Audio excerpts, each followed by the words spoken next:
So இன்னைக்கான fitness சம்பந்தப்பட்ட உண்மை அப்படின்னு பாத்தீங்கன்னா ஒரு விஷயம் தாங்க.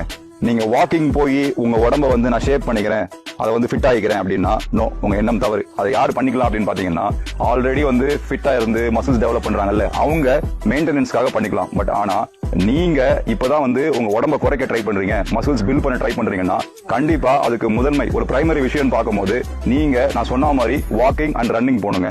சோ உங்களால வந்து ரன்னிங் வந்து ஒரு 200 மீட்டர் தான் போக முடியுதா, பரவாயில்ல போங்க. அதுல இருந்து ஒரு 100 மீட்டர் நடங்க, மூச்சு கரெக்டா ஸ்டெபிலைஸ் ஆயிடும், மூச்சு கரெக்டா வாங்குறது கரெக்ட் ஆயிடும், அதுக்கப்புறம் திரும்பவும் ஓடுங்க. இவ்வளவுதாங்க லாஜிக். சோ இதை பண்ணுங்க, ஹெல்த்தியா இருங்க. சின்ன ஒரு கோரிலேஷனுங்க.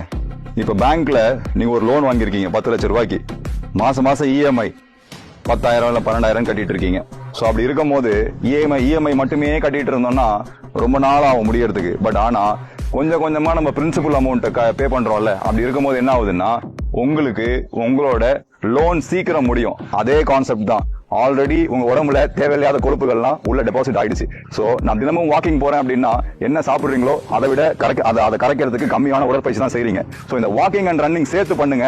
இந்த பேங்க்ல வந்து பிரின்சிபல் அமௌண்ட் எக்ஸ்ட்ரா கட்டுற கணக்கு, இஎம்ஐ கூட கட்டுற கணக்கு உங்களுக்கு அது ஃபேண்டாஸ்டிக்கான ரிசல்ட்ஸ் கொடுக்குங்க. சோ இந்த வீடியோவை நீங்க பாருங்க, அந்த வாக்கிங் அண்ட் ரன்னிங் ட்ரை பண்ணுங்க. அது கூடவே உங்க ஃப்ரெண்ட்ஸ் அண்ட் ஃபேமிலி மெம்பர்ஸ் யாராச்சும் ஜஸ்ட் மார்னிங் எந்திரிச்சு நான் வெறும் வாக்கிங் மட்டும் தான் போறேன், என்னோட ஃபிட்னஸ் ஆக்டிவிட்டி சூப்பரா இருக்கு அப்படின்னு சொல்றாங்கன்னா அவங்களுக்கு இதை அனுப்புங்க. அவங்களுக்கு ஒரு சேஞ்ச் ஓவரா இருக்கட்டும்.